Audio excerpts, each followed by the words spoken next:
ശത്രുക്കളുടെ ആകാശ ആക്രമണങ്ങളെയും കരയുദ്ധങ്ങളെയും തങ്ങൾ രാഗിവിനിക്കിയ ആയുധങ്ങൾ കൊണ്ട് ധീരമായി പ്രതിരോധിച്ചെന്ന ഇറാൻ ഇപ്പോൾ ലോകത്തെ അത്ഭുതപ്പെടുത്തുന്ന മറ്റൊരു തന്ത്രവുമായി പശ്ചിമേഷ്യയിൽ കരുത്തറിയിക്കുകയാണ്.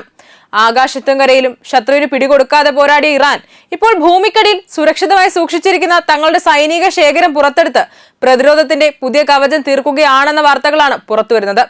തങ്ങളെ തകർക്കാൻ ആർക്കും കഴിയില്ലെന്ന ഉറച്ച പ്രഖ്യാപനമാണ് ഈ നീക്കത്തിലൂടെ ഇറാൻ നടത്തുന്നത്. അമേരിക്കയുടെയും ഇസ്രയേലിന്റെയും കനത്ത ആക്രമണങ്ങൾക്ക് തൊട്ടു പിന്നാലെ പ്രഖ്യാപിക്കപ്പെട്ട വെടിനിർത്തൽ സമയം സമാധാനത്തിനല്ല, മറിച്ച് തങ്ങളുടെ സൈനിക ശേഷി പൂർവാധിക ശക്തിയോടെ വീണ്ടെടുക്കാനാണ് ഇറാൻ ഉപയോഗിക്കുന്നതെന്ന് NBC ന്യൂസ് റിപ്പോർട്ട് ചെയ്യുന്നു.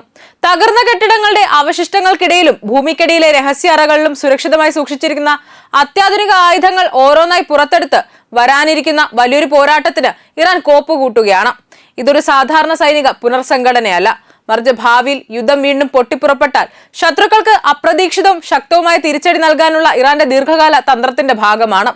ലോകം സമാധാനം പുനഃസ്ഥാപിക്കപ്പെടുമെന്ന് പ്രതീക്ഷിക്കുമ്പോഴും ഭൂമിക്കടിയിൽ നിന്ന് ആയുധങ്ങൾ വീണ്ടെടുക്കുന്ന ഈ രഹസ്യ നീക്കം പശ്ചിമേഷ്യൻ രാഷ്ട്രീയം വരും ദിവസങ്ങളിൽ കൂടുതൽ കലുഷിതമാകുമെന്നതിന്റെ വ്യക്തമായ സൂചനയാണ് നൽകുന്നത്. ഈ നീക്കങ്ങൾ ഡൊണാൾഡ് ട്രംപ് വീണ്ടും സൈനിക നടപടി ആരംഭിക്കാനുള്ള സാധ്യതകളുമായി ബന്ധപ്പെട്ടാണ് കൂടുതൽ ശ്രദ്ധ നേടുന്നത്. ഇത്തരത്തിലുള്ള ഡിസ്പേഴ്സൺ ടാക്ടിക്സ് യുദ്ധ സാഹചര്യങ്ങളിൽ ഒരു ഭാഗം നഷ്ടപ്പെട്ടാലും മറ്റു ഭാഗങ്ങൾ പ്രവർത്തനക്ഷമമായി തുടരാൻ സഹായിക്കുന്ന തന്ത്രമാണെന്ന് പ്രതിരോധ വിദഗ്ധർ പറയുന്നു. ഇതിനിടെ അമേരിക്കൻ പ്രതിരോധ വകുപ്പ് ഈ നീക്കങ്ങളെ അടുത്തുനിന്ന് നിരീക്ഷിക്കുന്നുണ്ടെന്ന് പീറ്റ് ഹെക്സെറ്റ് വ്യക്തമാക്കിയിട്ടുണ്ട്. ഇറാൻ അവരുടെ സൈനിക ആസ്തികൾ എവിടേക്കാണ് മാറ്റുന്നതെന്നും എന്താണ് പുനർനിർമ്മിക്കുന്നത് എന്നതിനെക്കുറിച്ച് അമേരിക്കയ്ക്ക് വ്യക്തമായ ധാരണയുണ്ട് എന്നാണ് അദ്ദേഹം പറഞ്ഞത്. എന്നാൽ ഔദ്യോഗികമായി ഇറാന്റെ സൈനിക ശേഷി ഗണ്യമായി തകർന്നുവെന്ന് അമേരിക്കയും പെന്റഗണും ആവർത്തിച്ച് പറയുമ്പോഴും രഹസ്യ ഇന്റലിജൻസ് വിലയിരുത്തൽ അത്ര ലളിതമായ ചിത്രമല്ല നൽകുന്നത്. റിപ്പോർട്ടുകൾ പ്രകാരം ഇറാന്റെ ബാലിസ്റ്റിക് മിസൈൽ ശേഖരത്തിന്റെ വലിയൊരു വിഹിതവും വ്യോമസേനയുടെ പ്രധാന ശേഷിയും ഇസ്ലാമിക് റിവല്യൂഷണറി ഗാർഡ് കോർപ്സ് നിയന്ത്രിക്കുന്ന നാവിക ശക്തിയും ഇപ്പോഴും പ്രവർത്തനക്ഷമം തന്നെയാണ്. ഇറാൻ സൈനിക രംഗത്ത് മാത്രമല്ല, നയതന്ത്ര രംഗത്തും നീക്കങ്ങൾ ശക്തമാക്കിയിരിക്കുകയാണ്. പാകിസ്ഥാൻ വഴി അമേരിക്കയിലേക്ക് പുതിയ ചർച്ചാ നിർദ്ദേശം അയച്ചെങ്കിലും അതിൽ തൃപ്തരല്ലെന്ന നിലപാടാണ് ട്രംപ് സ്വീകരിച്ചത്. ഇത് വെടിനിർത്തൽ നിലനിൽക്കുമ്പോഴും യഥാർത്ഥ സമാധാന സാധ്യതകൾ വളരെ അനിശ്ചിതമാണെന്ന് കാണിക്കുന്നു. ചർച്ചകൾ സ്തംഭിക്കുന്നതിനോടൊപ്പം സംഘർഷം വീണ്ടും രൂക്ഷമാകാനുള്ള സാധ്യതകളും ഉയരുകയാണ്. ഇതോടൊപ്പം ഹോർമൂസ് കടലിടുക്കിൽ നിയന്ത്രണം നിലനിർത്തിക്കൊണ്ട് ഇറാൻ ആഗോള സാമ്പത്തിക സമ്മർദ്ദം സൃഷ്ടിക്കുന്നതും ശ്രദ്ധേയമാണ്. ലോകത്തെ എണ്ണ വിതരണത്തിന്റെ പ്രധാന ഭാഗം ഈ കടലിടുക്കിലൂടെ കടന്നു പോകുന്നതിനാൽ അതിന്റെ നിയന്ത്രണം ഇറാനെ ഒരു ശക്തമായ ജിയോ പൊളിറ്റിക്കൽ കളിക്കാരനാക്കി മാറ്റുന്നു. യുദ്ധത്തിന്റെ സാമ്പത്തിക ബാധ്യതകളെക്കുറിച്ചും വിവാദങ്ങൾ ഉയരുന്നു. ഇറാൻ വിദേശകാര്യമന്ത്രി അബ്ബാസ് അരാക്ചി അമേരിക്കയ്ക്ക് നേരിട്ട് $100 ബില്യൺ നഷ്ടമുണ്ടായെന്നാണ് ആരോപിക്കുന്നത്.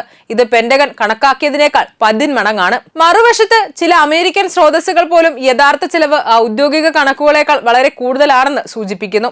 നശിച്ച സൈനിക താവളങ്ങളുടെ പുനർനിർമ്മാണം, ആയുധങ്ങൾ പുനഃസ്ഥാപിക്കൽ, ദീർഘകാല സൈനിക ചെലവുകൾ എന്നിവ കൂടി കണക്കിലെടുക്കുമ്പോൾ യുദ്ധത്തിന്റെ മൊത്തച്ചെലവ് $100 ബില്യൺ കടക്കാമെന്നാണ് വിലയിരുത്തൽ. അക്കാദമി തലത്തിലും ഈ ആശങ്കകൾ ശക്തമാണ്.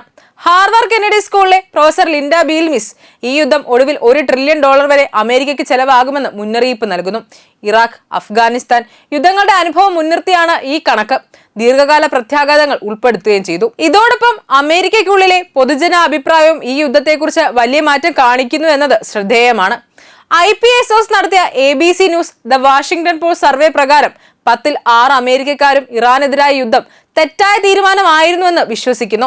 വെറും 3-1 പേർ മാത്രമാണ് അത് ശരിയായിരുന്നുവെന്ന് കരുതുന്നത്. ഇത് ഇറാഖ് യുദ്ധത്തിന്റെ തുടക്കത്തിലുണ്ടായിരുന്ന പൊതുഭാവനയേക്കാൾ വലുതായ വ്യത്യാസമാണ് സൂചിപ്പിക്കുന്നത്. യുദ്ധത്തിന്റെ സാമ്പത്തിക സാമൂഹിക പ്രത്യാഘാതങ്ങളെക്കുറിച്ച് അമേരിക്കക്കാർക്ക് ആശങ്കയുണ്ട്. സമ്പദ് വ്യവസ്ഥ മാന്ദ്യത്തിലേക്ക് വഴുതി വീഴാനുള്ള സാധ്യത ഉയരുന്നുവെന്നും സഖ്യരാജ്യങ്ങളുമായുള്ള ബന്ധം ദുർബലമാകുന്നുവെന്നും ഇന്ധനവില ഉയരുന്നതും ജനങ്ങളെ ബാധിക്കുന്നുവെന്നും സർവേ ചൂണ്ടിക്കാണിക്കുന്നു. ട്രംപ് ഇറാനെതിരെ നടത്തിയ കർശന പ്രസ്താവനകൾക്കും ഭൂരിഭാഗം അമേരിക്കക്കാർ പ്രതികൂല പ്രതികരണമാണ് പ്രകടിപ്പിച്ചത്. കൂടാതെ അമേരിക്കയുടെ ഈ യുദ്ധ നടപടികൾ ഇസ്രയേലിന്റെ സ്വാധീനത്തിൽ നിന്നാണെന്ന ധാരണയും ശക്തമാകുന്നുണ്ട്. പല അമേരിക്കക്കാരും ഇസ്രയേലിന് അമേരിക്ക അമിത പിന്തുണ നൽകുന്നുവെന്ന് കരുതുന്നതിനോടൊപ്പം തന്നെ ഇറാനെതിരായ യുദ്ധത്തിലേക്ക് അമേരിക്കയെ തള്ളിയിട്ടതിൽ ഇസ്രയേലിന്റെ പങ്ക് നിർണായകമാണെന്ന അഭിപ്രായം ഉയരുന്നുണ്ട്. ചുരുക്കത്തിൽ പശ്ചിമേഷ്യയിൽ ഇപ്പോൾ കാണുന്നത് വെറുമൊരു മഞ്ഞുരുകലല്ല, മറിച്ച് ആഗോള ശക്തികൾ തമ്മിലുള്ള വമ്പൻ കരുനീക്കങ്ങളുടെ അണിയറ ദൃശ്യങ്ങളാണ്. പുറമെ ശാന്തമെന്ന് തോന്നിക്കുന്ന വെടിനിർത്തലിന് പിന്നിൽ ആയുധങ്ങൾ രാഗിവിനിക്കും തന്ത്രങ്ങൾ പുനർക്രമീകരിച്ചും ഒരു വലിയ പോരാട്ടത്തിന് കളമൊരുങ്ങുകയാണ്. ഭൂമിക്കടിയിലെ രഹസ്യ അറകളിൽ നിന്ന് ഇറാൻ തങ്ങളുടെ ആയുധശേഖരം വീണ്ടെടുക്കുമ്പോൾ അത് വെറുമൊരു പ്രതിരോധമല്ല, മറിച്ച് ശത്രുവിന്റെ നെഞ്ചിടിപ്പ് കൂട്ടുന്ന മനഃശാസ്ത്ര യുദ്ധം കൂടിയാണ്. നിലവിൽ തുടരുന്ന ഈ നിശബ്ദത ഒരു വലിയ സ്ഫോടനത്തിലേക്കാണോ അതോ നയതന്ത്ര വിജയത്തിലേക്കാണോ വഴി തുറക്കുന്നത് എന്ന് വരും ദിവസങ്ങൾ തീരുമാനിക്കും.